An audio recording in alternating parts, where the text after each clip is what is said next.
You got orange down there.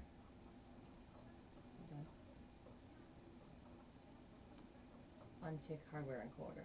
Okay, hold on. I gotta change one setting on the screen.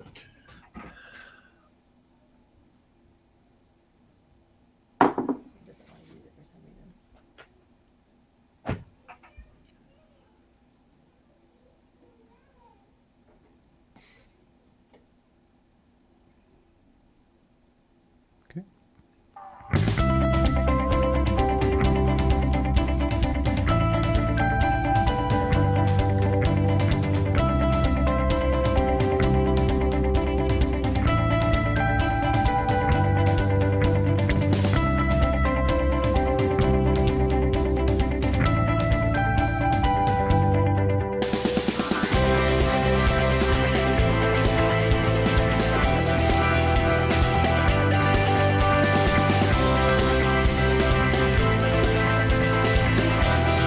Kevin Hunter and Harry Brelsford here on Tech Tuesdays on Northwest Digital News. We're going to talk about the Linux operating system and Linux users. So take it away, Harry.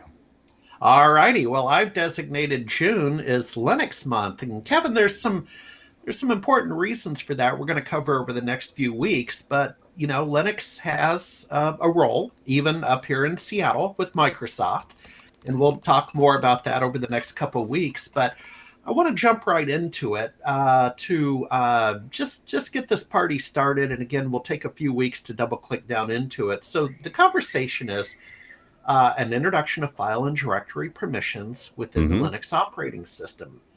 And next page, please, because I'd like to talk about the opportunity as I see it.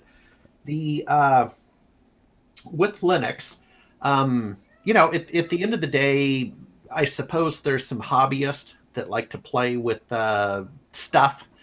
But at the end of the day, we're really referring to opportunity. And opportunity means money. And one of the things about opportunity with Linux is there's really two different ways to play. One would be the IT pro, and that's a person who gets a paycheck, and they would work for an enterprise. And the enterprise environment has really obviously adopted Linux. It's an open source community operating system. I've always felt that's good and bad. On the good, you get a lot of innovation, right? There's a lot of smart minds out there. On the bad, I've always been worried about quality control, right? What if we have a smart bad guy? But that's for another day. But the enterprise likes Linux, and IT pros work with it. We see it on servers in the data center. We see it in the cloud. The self-employed entrepreneurs, I'm thinking more startups. And there, Linux can be interesting because, first of all, they may be a technology startup that needs to know Linux. But Linux has always had a competitive advantage based on cost. So one pays for Microsoft solutions. Open source is theoretically free. But Kevin, as you know, in life, free is never free. You can say that again. Yeah, I'll just leave it out there. Let's talk file permissions. Next slide. And with the file permissions, that's my topic today. And we're going to, again, take a few weeks to double click down into this whole topic. But in my humble opinion, security is a big reason for being a big concern in Linux. It's Linux, for some of the older viewers, it's actually a clone of the multi-user Unix operating system. So Kevin, you and I would have maybe dabbled or seen or heard of Unix. Needless to say, it's vital to keep the Linux environment safe. Right. And it's for the same reasons as any IT environment, right? We're here on Tech Tuesday. We're talking tech. Data can be corrupted, changed, or stolen. So that's in any environment. But we just want to have a baseline as we start to explore Linux. And the obvious answer, Kevin, would be, of course. Yes. So moving on, we have the authorization levels. And we're not going to go, well, we're going to go one layer deep today. We can only digest so much. Authorization levels. Number one is ownership.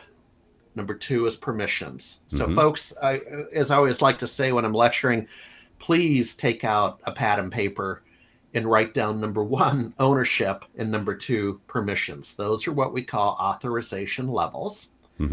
And today we're going to talk about ownership. We're not going to talk about permissions. So again, with that pad of paper, I want you to write down bullet point 1, 2, 3, and we're going to fill it in. So the first is number 1, the user.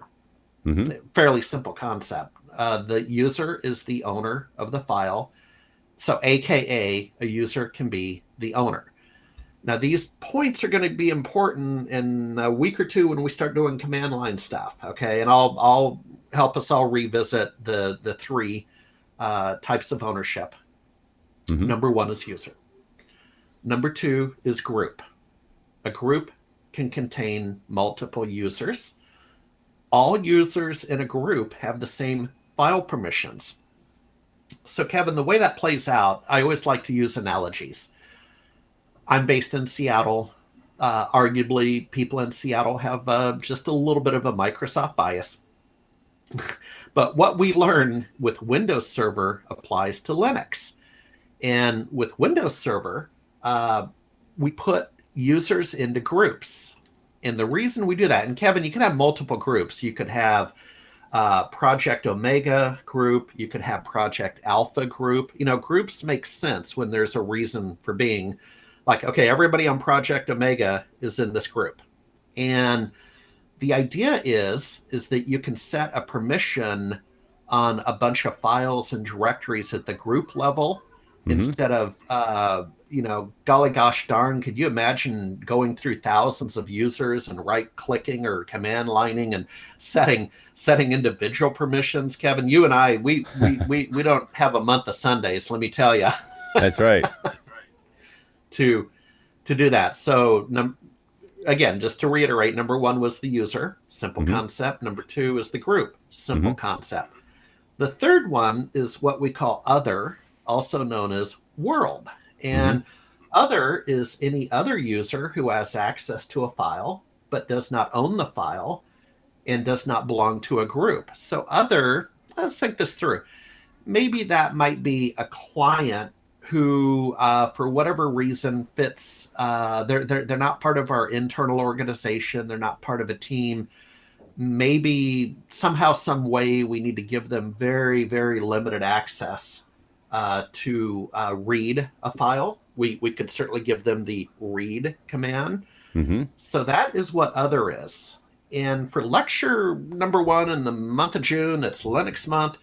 Let's talk about the big question. We're going to end on the big question. And the big question is planning, distinguishing between user types. And what we mean by that is the nature of work is that I might have some confidential drawings, CAD CAM drawings for Kevin, let's pretend I'm a subcontractor to the Boeing company. I mean, serious stuff. And I have drawings, and I am user B, and I don't want user A, even if it's a coworker, Kevin, no offense to you, user A. Yeah. But I may not want you to see my CAD drawings for aerospace. More importantly, Kevin, you may not be allowed to see those drawings, right? When you're in the defense sector, right? Yep. There's firewalls and gates, and Kevin, you know, with all due security respect, clearances, all that kind of good stuff. Yeah. And so that's, I consider this a planning slide because I'll tell you, if, and then we can kind of open it up for just a business conversation about planning in general. But, you know, the old saying is proper planning prevents poor performance. If you do not plan your schema in Linux or Windows Server or whatever, you will engage in this behavior down the road, right? It gets chaotic, yellow folders and files and people are peeking and that kind of thing. Right. So Kevin, you can either do it up front properly or you can do it on the back end, but it will happen.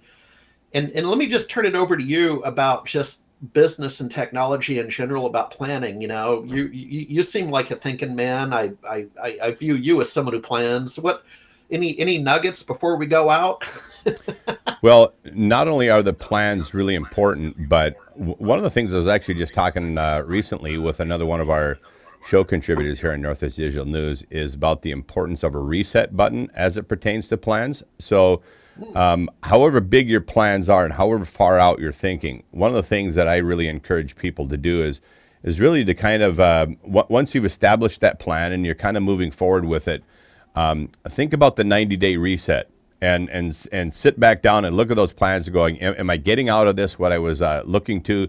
Are the results happening that I was looking for? And here's another really interesting thing that the 90-day plan really, the reset button really helps you do is that if I know where I need to be in 90 days, I can back plan and figure out where I need to be at 30 days.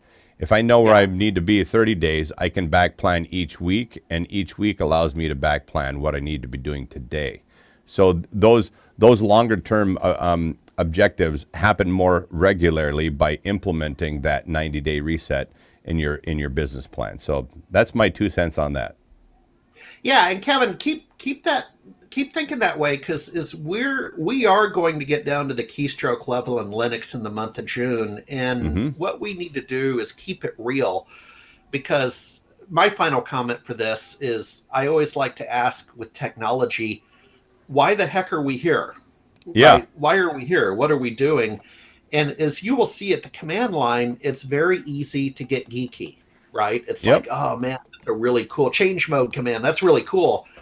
But back up, and Mm-hmm. why are we here? And so, don't ever change on me, man. All Very right. good. Well, thank you, Kevin. All right. Well, thanks everybody who joined us here on the broadcast. Harry Brelsford and Kevin Hunter on Tech Tuesday. Till next time, take care. Bottom left. Bottom left.